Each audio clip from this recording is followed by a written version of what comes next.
Hey, mixing friend, Graham here from the recordingrevolution.com, and welcome back to the Mixing with EQ series, where we're looking at the best strategies of using EQ in your DAW so you can make your mixes sound good. That's the whole point. And today, I want to show you one of the coolest little tricks you can use to really create clarity and create more space in your mix so that you hear everything better. And that's something called carving out EQ holes. Now, you might have heard this term, and it's really simple. It's not really that hard. So what I want to show you is how I do it in a real mix, and you'll be able to hear the benefit of it. And the whole point of carving out EQ holes is simply this. Similar instruments have similar frequency responses. So if you have two guitars that were recorded through a distorted amp, they're going to sound very similar. Even if they're different amps, they're going to have a similar character to them because they occupy some of the same frequencies. So one key to getting those instruments that are similar to stick out a little bit better in the mix and have their own sense of space is to get rid of this, what's called masking, where they cover each other up. And we do this specifically with carving out some EQ holes. It's a lot easier than it sounds. So carving out EQ holes helps you create more clarity in your mix. And here's what it looks like. I like to take the two dominant instruments, usually the things that are on my left and my right, and work on them. In this case, it's my main distorted guitars. Take a listen to the mix so far.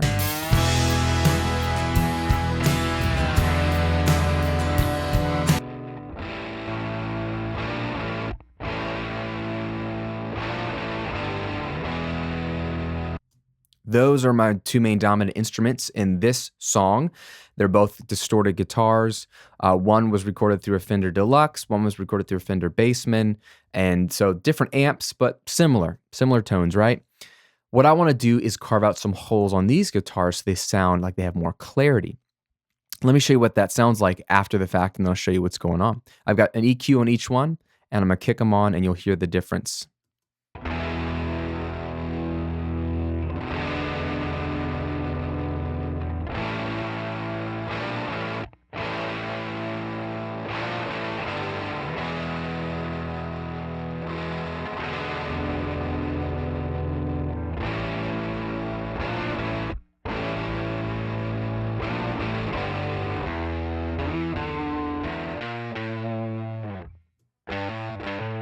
All right.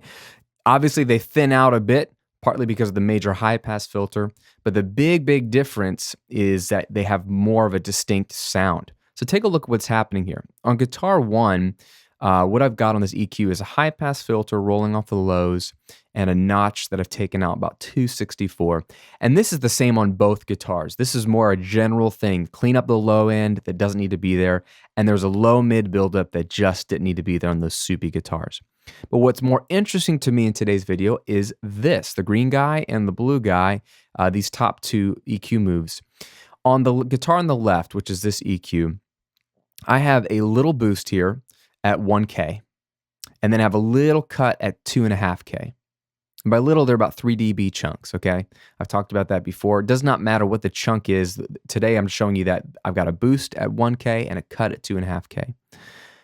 And on the guitar on the right, I have the exact opposite. I have a cut at 1K and a boost at 2.5K. Okay, so you can see what's happening here. They have flip-flopped EQs. Now, why did I choose these moves, and why am I boosting and cutting at the same frequencies but in reverse? Well, what I do is I take one instrument, I start with one, and I go sweeping around for what is a good sounding sweet spot. Think back to the additive EQ video where we found what can I enhance that's good about this track. I thought on this guitar, 1K sounded nice. Let's take a listen here. Take off the cut, and I'll put this up the middle so you can just listen to this.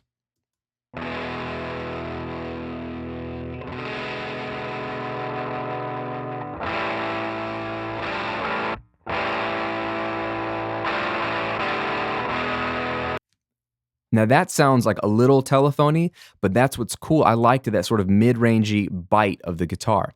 Okay, so I just wanted to emphasize a little bit of that mid-range bite. Down there, it's a little too soupy, starting to get into soupy land.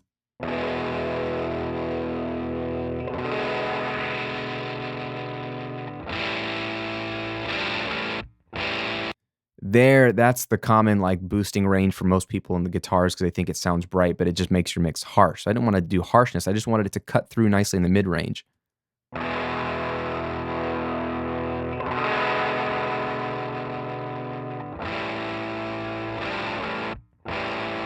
So I like that little bit of that mid-range boost. I'll take it away.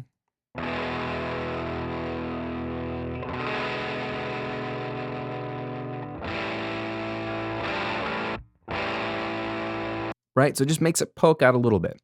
So I started with that and I said that enhances this guitar a little bit by making it poke out just a little bit in the mid-range. So then what I do to the guitar on the right is to go find that exact same frequency and notch out 3 dB or something similar to it. Why? Because then that creates a 6 dB spread. So if I've got a boost of 3 dB on 1K on the guitar on the left, and then I've taken out 3 dB of 1K on the guitar on the right, there is a difference of 6 dB compared to what there used to be in the 1K range. So this guitar on the left has a much bigger space around 1K to operate. It's easier for it to hear because I've poked it out here, and I've also taken away a little bit of that frequency on the guitar on the right. Tracking with me so far? Let's do the same thing with the guitar on the right. Where is a sweet spot on that? Well, let's put that up the middle. And we'll find why I boosted here at 2.5K. I'll take this off, pull this down.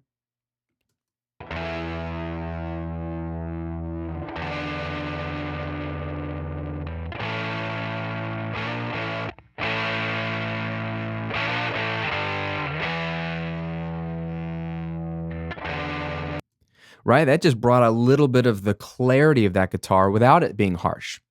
The first guitar I thought sounded harsh up in the 2-3K range, so I didn't think that sounded good. But on this guitar, there's more of an octave that I'm playing here. There's not really as many strings being plucked, and so I think it sounds less harsh up there and actually cuts through nicely. So I did a little bit of a boost there at 2.5K. And then I go over to the first guitar and do the opposite, a 3 dB cut at 2.5K to create, again, that 6 dB spread.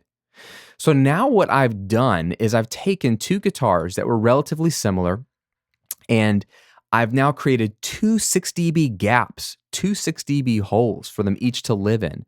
The guitar on the left is occupying the 1K range and dominating right now, and the guitar on the right is occupying the 2.5K range and dominating, which makes them sound less similar to each other. It takes away that overlap or that masking that I mentioned at the beginning, and what you get is more clarity, right? So you put them on the left and the right, and then what you can do is simply bring them in, and you hear the difference that this is doing. I'll start with the EQs in, and then I'll take them both away, and you'll hear how the guitar on the left and the right become more the same, and they wash together a little bit more. It becomes less distinct and less clear.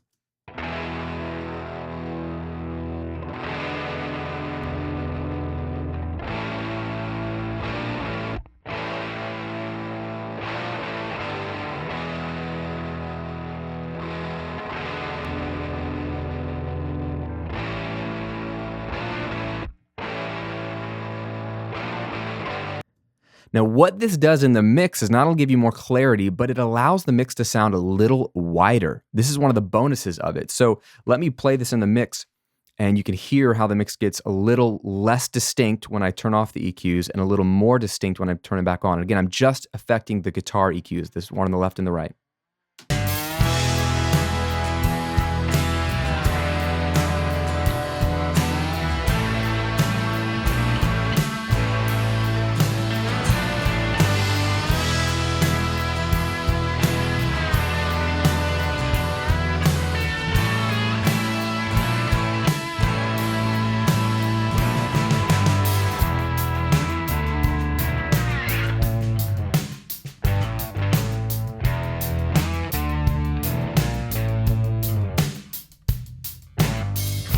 Well, there you have it, friends, a subtle but powerful way to create more space in your mix and give every instrument the space it deserves by removing that masking, by removing that frequency overlap. Carving out EQ holes is as simple as this. On your next mix, find what are the two dominant instruments, the left and the right instrument. Maybe it's a guitar on the left and the right. Maybe it's a piano on the left and a synth on the right.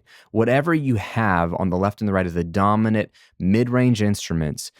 Do this exercise. Grab an EQ on each, find the sweet spot on each one, give it a little bit of an enhancement, additive EQ, and then cut the sweet spot on the other one, flip it and reverse it. You know what I'm saying. Create these EQ holes. It's subtle, but 3 dB boosts and cuts on this type of strategy creates, again, a 6 dB spread on a specific area that will give you the space that you need. Now, if you've watched all this, I want to hook you up with something. When it comes to EQ, remembering all the things I'm showing you, all these techniques might be a little overwhelming. So if it feels like there's a lot to remember, things like, okay, when do I cut a frequency? When do I boost? Which frequencies do I cut? What was carving EQ holes again? Even something as simple as level matching after you've adjusted your EQ can be easy to forget. So to help you out, I've created an EQ checklist that you can download and print out so that whenever you're working with EQ, you'll remember exactly what to do and when to use the EQ techniques I've been showing you in this video series. That way, you don't have to watch through all the videos again when EQing your tracks. You can simply go through the checklist, make sure you've covered all your EQ bases, and you'll get tracks that sit beautifully in your mix because EQ is your most powerful tool. So go and download the EQ checklist for free at eqchecklist.com. I'll put the link here in the video and also at the bottom of the video so you can click on it there in the description. Just go to eqchecklist.com, download it, refer to it whenever you're EQing your tracks or whenever you get stuck. And if you've enjoyed the video, my friend, please make sure you subscribe to the channel, and I will see you in the next video.